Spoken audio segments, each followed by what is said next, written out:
There she is. That's what all the fuss is about, oil.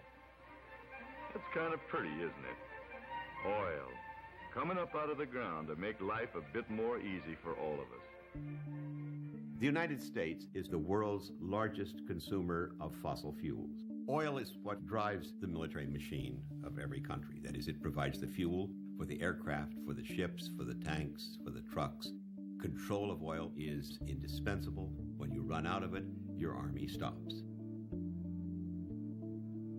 There is a direct connection between events that happened more than 50 years ago and the war in Iraq today.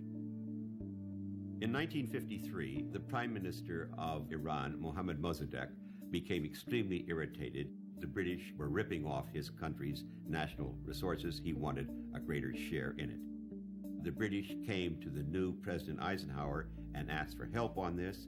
Eisenhower very conveniently declared Mossadegh to be a communist, and we then set the CIA to overthrow him. 3 days of bloody rioting culminating in a military coup. The result was we brought the Shah to power, and he created an extremely repressive regime that within 20 years had led to a revolution against him.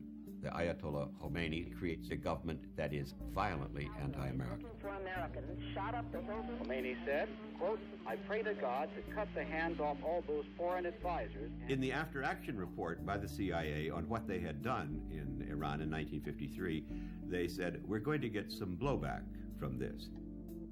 We then made a puppet out of Saddam Hussein in Iraq, who was a friend of ours. He was an asset in the CIA's computers. We did so because he was anti-Iranian. He was very fearful that the revolution in Iran would spread into his country. He therefore went to war with Iran. The war was extremely bloody, went on throughout the 1980s. Unfortunately for Saddam Hussein, he began to lose the war. At that point, in comes the United States in the form of Donald Rumsfeld, sent to Saddam Hussein by President Reagan to tell him, we will supply you with intelligence. We will supply you with the weapons you may need through covert means. It is why cynics in Washington say, we know Saddam Hussein had weapons of mass destruction. We have the receipts. This is what we mean by blowback. He remained a friend of ours right up to his invasion in the summer of 1990 of Kuwait. We became alarmed when he invaded Kuwait that he could also go on and invade Saudi Arabia itself. The largest reserves of oil on earth. We stationed troops in Saudi Arabia. It was a mistake in every sense of the term.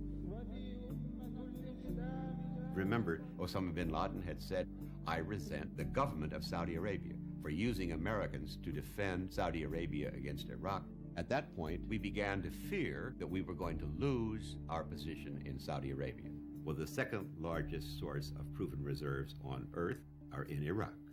This leads us now to demonize our previous ally and to prepare the American public for the thought that we must take him out.